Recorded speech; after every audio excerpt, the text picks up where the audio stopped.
प्रतिमा खंडित हो गई है, तो खंडित दो प्रकार की प्रतिमा होती है। एक तो 8 अंग से हीन होने रूप खंडित होना, जैसे हाथ टूट गया तो वो भी खंडित है, पैर टूट गया, पूरा पंजा टूट गया, गर्दन टूट गई पूरी, क्योंकि शरीर के 8 अंग होते हैं। 8 अंग में से कोई एक अंग टूट जाए तो वो प्रतिमा मंदिर में रखने लायक भी नहीं है, पूजने की बात तो दूर है। मेरा बुढ़ार में चातुर्मास हुआ, दया सागर जी एलक जी के साथ में सन 90 में। वहाँ 2-3 प्रतिमाएं ऐसी खंडित थी, गर्दन से टूटी वगैरह। मैंने कहा इनको हटा लो, नहीं तो कलह होती है, नाश होता है। और पर्यूषण पर्व में एक व्यक्ति आया, जैन ही, जो सलाम अलैकुम वालों की संगति में रहता था। पता नहीं उसको क्या सूझा, दशमी के दिन, सुगंध दशमी के, उसने लिया और प्रतिमाओं को, वो माइक का जो स्टैंड होता ना, इसको उठा करके ऊपर की प्रतिमा पार्श्वनाथ की और 2-3 प्रतिमाएं खंडित करके दुनिया की गाली वाली बकने लगा। हमने उनको हटवाया, व्यवस्था करवाई।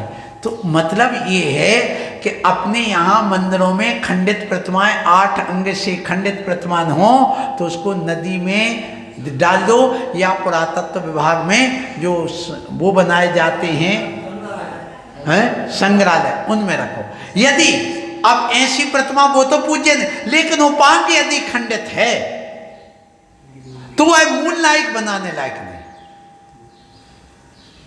और वह पूजनी दर्शनी की दृष्टि से बताएगा कि यदि प्रतिमा में उपांग खंडित हो, जैसे कि नख टूट जाए। जब बाबर आया था यहाँ तोड़ने के लिए, वह सबसे पहले नख को तोड़ता था, फिर नख तोड़ करके अंगुली तोड़ता था, और अंगुली तोड़ने के बाद में वह नाक तोड़ता था, सीधा वहां पर मारता था। क्यों? ये वास्तु में बताया गया है कि जब नख टूट जाता है तो वो शत्रु का भय पैदा हो जाता है। मतलब जो प्रतिमा तोड़ने वाला आया है, वह प्रतिमा का सबसे पहले नख तोड़ेगा, तो सामने वाला जिसकी प्रतिमा, वो भयभीत अपने आप हो जाएगा, वो सामना नहीं कर पाएगा भय के कारण, इसलिए वो नख तोड़ता था पहले। इसलिए नख टूटी हुई प्रतिमा नहीं होना चाहिए। यदि टूट गई तो उसको रिपेयरिंग करके बनवा दो कारीगर से, फिर उसका लघु पंच कल्याण करा दो। यदि सुन लो अंगुली टूट जाए तो उस देश का विनाश हो जाता है, इसलिए वो अंगुली तोड़ता था। पहले नाखून तोड़ा, फिर अंगुली तोड़ दी, और फिर उसके बाद में वह सीधा नाक तोड़ता था। क्यों? नाक तोड़ने से कुल का नाश हो जाता उसका, सामने वाले का। तो नाक तोड़ करके और अंगुली तोड़ के चला गया। अब ये देश का विनाश, यदि हिंदू राष्ट्र है वो नष्ट हो जाएगा, जैन का प्रभाव, वो जैन समाज नष्ट हो जाएगी, और परिणाम ये निकल रहा उसके देखने में आ रहे। इसलिए कहा गया यदि बाहु टूट जाए तो वह बंधनों से जकड़ा रहता है। इसलिए जाएंगे तो एक हाथ तोड़ देंगे, बस हाथ तोड़ दिया चले गए। आपको मालूम हो यहाँ पर जो हम साउथ जाते पहाड़ी पर, वहाँ पर एक देवी की प्रतिमा बनी, वहाँ भारत माता की, उसका कोई ने हाथ तोड़ दिया। इसलिए कहा गया कि उसको ठीक करा करके व्यवस्था। यदि नाक टूट जाए तो ये कुल का नाश, समाज का नाश होता है। यदि छत्र टूट जाए तो लक्ष्मी का नाश होता है। सुन लो गुड्डू भैया, छत्र, भगवान का छत्र टूटा हुआ नहीं होना चाहिए, ऊपर का पुरानी वाली। और यदि आप छत्र लगाते हो और यदि छत्र टूट गया, घुंघरू वगैरह ही, तो आप उसको फिर से ठीक करा के लगाइए। टूटा छत्र कभी भगवान के ऊपर नहीं लगाना चाहिए। फिर कहा गया सुन लो कि यदि जो भगवान का आसन है जिस पर बैठते वो टूट गया है, गड़बड़ है, तो बताया गया कि स्वजन का नाश होता, अपने परिजन का, माता पिता, बेटा बेटी, पत्नी आदि का नाश होता है। इसलिए वो आसन भी नहीं टूटा होना चाहिए।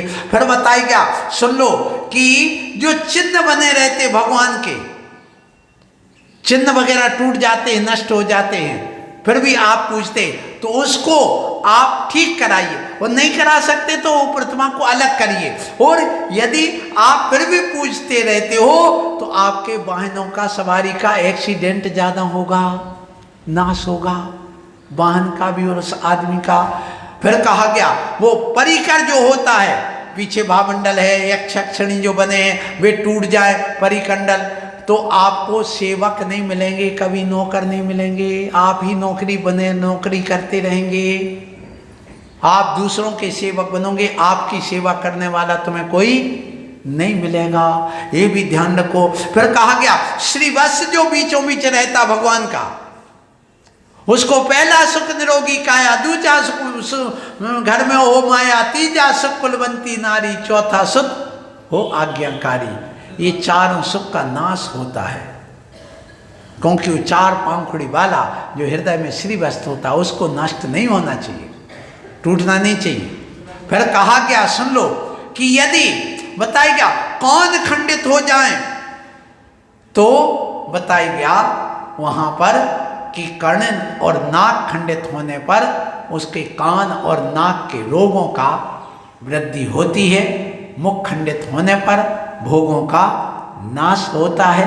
इस प्रकार से जो प्रतिमा नहीं रखते हैं उसमें जो बताएगा उसका भी ध्यान रखना, और जो पुरानी खंडित हो गई अच्छी होने पर तो या तो उसको आप अच्छे ढंग से श्राप का चार में कहा गया, उमा स्वामी श्राप का चार में कोपांग खंडित होने पर वो पूजा के योग्य है, लेकिन उसको ठीक करा के पुनः उसका पंचकल्याणक कराना चाहिए। लेकिन अंग ही खंडित हो गए तो वो प्रतिमा को ना जीर्णोद्धार कराना, ना पूजा करना, उसको विसर्जित करके अलग कर देना। अपने यहाँ विसर्जन खंडित प्रतिमा का बताया गया है, माँ की पूजा का जो विसर्जन है वो पूजा का है, ना कि प्रतिमा का विसर्जन। जैसे हिंदुओं के यहाँ लिया पूजा करी लक्ष्मी की और पानी में डाल दी, गणेश जी की करी और पानी में डाल दी, ऐसा विसर्जन अपने जैन दर्शन में नहीं है।